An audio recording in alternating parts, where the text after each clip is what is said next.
What is going on, everybody? It is Bucky, and I am kind of sick right now, so if I sound a little stuffy or I blow my nose during this tutorial, then I guess you guys are just going to have to deal with it. But I'm going to teach you some Java in the meantime, so let's go ahead and get started.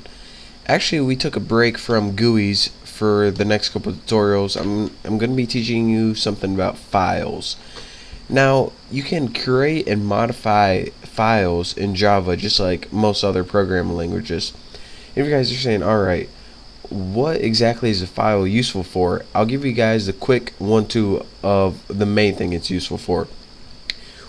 So far, we created computer programs that use like variables and stuff like that, like store the number 5 in X, or store like the name Bucky in Y or something like that. But once they end their program, then all of these variables and methods are all gone. So if we want to like keep it in a database, then we actually need to like keep it in a text file, so that way when they run the program again, then all their information is there, and they don't, it's not just like a program that you can run once and it forgets about it. That way it can store your information on the computer, then when you run your program again, we can automatically load the values and stuff and get them again. So we'll be going over, we'll actually be building a program later on, but for now, let me get typing some code before I lose you guys. So let's go ahead and import the file class. So java.io.file, or you can import everything, but that's good enough. And what the file class does is, this is real simple. It doesn't create files or anything. All this class does is give you info about files, like whether it exists. It has a couple things like length, the path, the parent, stuff like that. Right now, what we're going to be doing is testing whether a file exists on our computer. And this is useful for things like if you're creating a program to make a file for the first time. If it already exists, you don't want to create one again, or else it's going to delete it. So you want to see if it's there first, and then if it's there, you can like write to it. If it's not there, then you can create it. So simple enough. What you do is type the file class. We'll name it X. You can name it whatever you want. And then type new file. And what this does is the constructor takes the path of the file. So I actually know that I have a file in C, and you actually have to do this. Capitalize your directory, whatever it is, and if you do, I'll show you guys. Test is in the directory, and I have a file name greg.txt right there. So normally this would work, and that's a valid path name. But the thing is, when we're working with strings, that little backslash is the escape character. So this is, whenever you put this is going to try to escape this T and put a tab in G and stuff like this.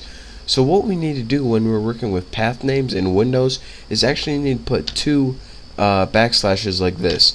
And when we do this, it views this as only 1 backslash, because remember, whenever we do backslash with a string, then it's going to try to escape it, because that's just how Windows is. So actually, whenever you do path names, do 2 backslashes if you're working with Windows. If you're working with Linux, I think it's a front slash, but I'm not sure. So now that we have this file that is stored in the variable X, we can do a couple things to it. And what we're going to be doing in this tutorial is simply check if it exists. So along with many of the built-in methods, we can do if X, what we just did, EX, and we'll just shortcut it right there. If X exists, and if we hover over this, it says test whether the file or directory pretty much exists. So if greg.txt exists, then what do we want to do? Let's go stuffy nose, system out print line, and we can print something like we can actually have x.getName, and that'll be pretty cool. And we'll just add something like exist, so it'll be like greg.txt exist. Or if it doesn't, we'll insert a file that doesn't exist later, so I can tell you guys what it does. And system out print line, and we'll say this thing doesn't exist, and make sure you almost type everything wrong, so which I did. So now we can go ahead and run this program and see what we get. It says Greg.txt exists, and I probably should put a space right there, but I didn't. And what is going on is this. If you look at my computer right here, and you go to C test, and this is a C, and the test is right here, a file named greg.txt does exist. But what if you had a file name in here like like that? See, that's what I could think of off the top of my head. If you run this and click OK, it's going to say this thing doesn't exist. So that is how you can pretty much look for files in their existence using the file name and the exist properties, and I also tell you another one, the get name, pretty much to get the name of it. And that's a quick cute little tutorial, and let's see if there's anything else I didn't cover. And that's pretty much it for this tutorial. In the next tutorial, I'm actually going to show you guys, alright, we already tested if it existed or not. If a file doesn't exist, then how do we create one? I mean, of course we can go to our computer right here and create a file like this, but we want to create one in Java programming language, so that's what I'm going to be teaching you in the next tutorial.